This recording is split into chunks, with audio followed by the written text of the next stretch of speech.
स्वागत है आपका ब्रेक के बाद। मध्य प्रदेश के बुंदेलखंड के सागर जिले में ट्यूबवेल से आग निकलने का सिलसिला पिछले काफी समय से जारी है। यहां कई दिनों से लगातार इस ट्यूबवेल से पानी की जगह ज्वलनशील गैस का रिसाव हो रहा है। सर के चेहरे पे लाइट।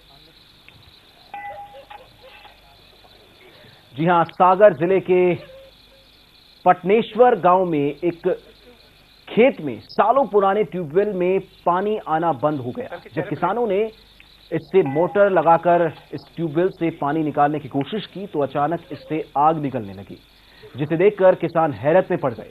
इस बात की जानकारी एक किसान ने वहां स्थित विश्वविद्यालय के भूगर्भ शास्त्री डॉक्टर अरुण शांडिल्य को दी। डॉक्टर शांडिल्य ने इसकी जांच की और जांच में पाया कि जमीन से ट्यूबवेल के रास्ते कुछ गैसें निकल रही हैं।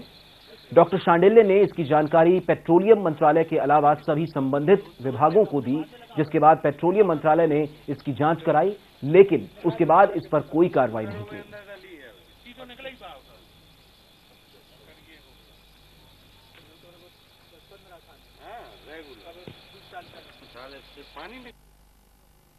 पटनेश्वर धाम के पास इस ट्यूबवेल के खुदाई आज से 15 साल पहले की गई थी। लगभग इसकी गहराई 150-160 फीट है। सागर जिले में, दमोह जिले में लगभग 20 ट्यूबवेल्स में पेट्रोलियम गैस का लीकेज का रिपोर्ट किया हुआ है। उसमें बाकायदा methane gas, ethane gas, helium gas, neon gas, carbon dioxide और नाइट्रोजन गैस का मिश्रण मिल रहा है। इस पट्टी की जो टोटल लंबाई है, विदिशा से लेकर के तक अलग अलग स्थानों पे पेट्रोलियम गैस का लीकेज हो रहा है। तो 200 किलोमीटर बाई लगभग 40 किलोमीटर का एरिया होगा, जिसमें पेट्रोलियम गैस के भंडार के होने की संभावना है। इसके सिलसिले में हमने राज्य सरकार को, माननीय मुख्यमंत्री जी को, माननीय गवर्नर महोदय को, प्रधानमंत्री महोदय को, राष्ट्रपति महोदया के पास, पेट्रोलियम मिनिस्ट्री में, ONGC, geological survey of India और रिलायंस कंपनी, इन सभी के पास हमने पत्राचार किया हुआ है। इस इलाके के कई कुओं और बोरवेलों से इस तरह की गैस निकल रही है। जांच में पता चला है कि इसमें मीथेन, इथेन और हीलियम जैसी गैसें शामिल हैं, जो काफी दुर्लभ गैसें हैं और इनके निकलने का सिलसिला पिछले काफी समय से जारी है। इन गैसों में पेट्रोलियम पदार्थों से संबंधित कोई चीज नहीं है, लिहाजा इसलिए जांच के बाद सरकार ने इस पर कोई कार्रवाई नहीं की। लेकिन सवाल यह है कि लगातार इस तरह से ट्यूबवेल से निकलती आग क्या यूं ही निकलती रहेगी?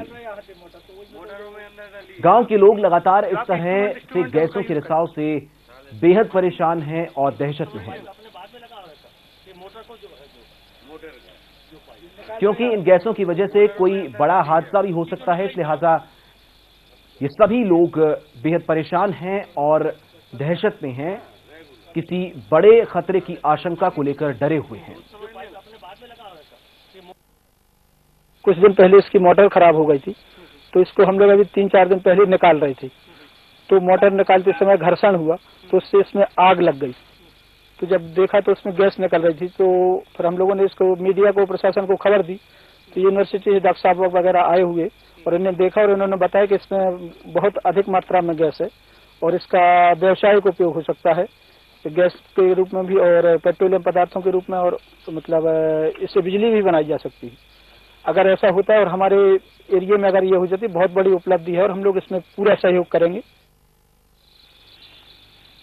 सर के चेहरे पे लाइट।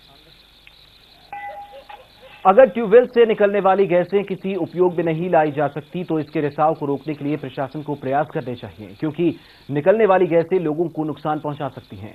अब सवाल यह उठता है कि अगर इस तरह के रिसाव में पेट्रोलियम पदार्थों से जुड़ी कोई चीज नहीं है तो क्या सरकार की जिम्मेदारी खत्म हो जाती है?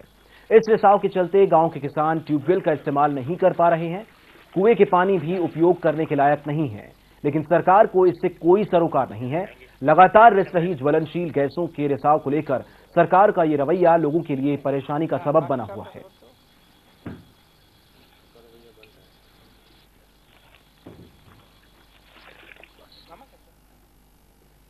तो देखा आपने किस तरह से खेतों में लगे ट्यूबवेल से आग निकल रही है, लेकिन प्रशासन इसे लेकर बेसुध है।